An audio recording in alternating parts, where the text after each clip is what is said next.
যশোরের রাসেলি ভারতীর রাহুল বাংলাদেশ থেকে এই দেশে অনুপ্রবেশ করে এক ব্যক্তিকে বাবা সাজিয়ে জাল আধার ভোটার কার্ড তৈরি, ধৃত নকল বাবা ও ছেলে।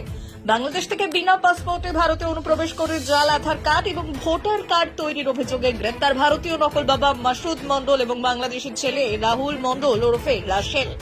2 বছর আগে ভারতে এসে বাগদা থানার দুর্গাপুরের বাসিন্দা মাসুদ মণ্ডলকে বাবা সাজিয়ে রাহুল নামে ভারতীয় পরিচয়পত্র তৈরি করেছিল সে। খবর পেয়ে বাগদা থানার পুলিশ মাসুদ ও রাসেল ওরফে রাহুলকে গ্রেফতার করেছে। মাসুদের স্ত্রী মুবাইরা মণ্ডল বললেন, আমরা 30 বছর হলো দুর্গাপুরে এসেছি। 2 বছর আগে রাসেল বাংলাদেশ থেকে আমাদের বাড়িতে আসে। আমার স্বামীকে বাবা বলে ডাকতো। স্বামীর বাবা পরিচয়ে মাস 3 আগে পরিচয়পত্র তৈরি করে। গতকাল রাতে পুলিশ ওদের নিয়ে গিয়েছে।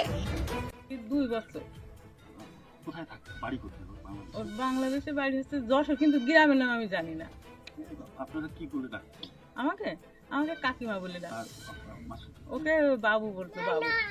ও ভোটার কার্ড কি নামে করেছিল? Voter card, Rasel. রাসেল নামে না, রাহুল না।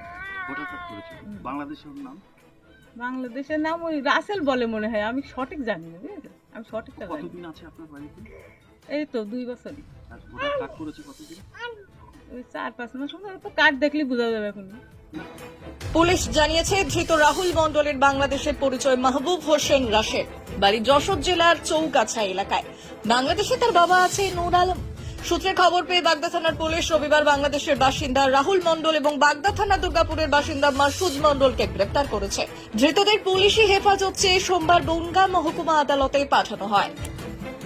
দুজনকে গতকাল বাগদা থানার পুলিশ গ্রেপ্তার করেছে। আজকে লানেট এসএসএম কোর্টে তাদের প্রডিউস করেছে।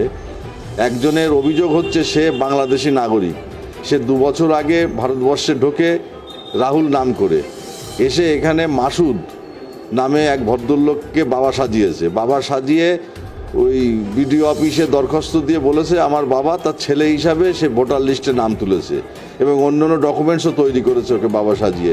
কিন্তু পুলিশ যে তদন্ত ইনভেস্টিগেশন করেছে, ইনভেস্টিগেশনে করে জানতে পেরেছে যে ভুয়ো লোক এবং এর বাংলাদেশ থেকে এসে এখানে বাবা সাজিয়ে এইভাবে তারা জালিয়াতির মাধ্যমে এবং ভুয়ো কাগজপত্র তৈরি করেছে। সেই পরিপ্রেক্ষিতে এদের বিরুদ্ধে জালিয়াতি এবং 14 ফরেনার্স অ্যাক্টের রাহুলের বিরুদ্ধে অভিযোগটা আনা হয়েছে এবং পাশাপাশি এবং শেল্টার দেওয়া এবং এই ভুয়ো কাজের সঙ্গে যুক্ত এবং তার বিরুদ্ধে যে ভারতীয় নাগরিক আছে তার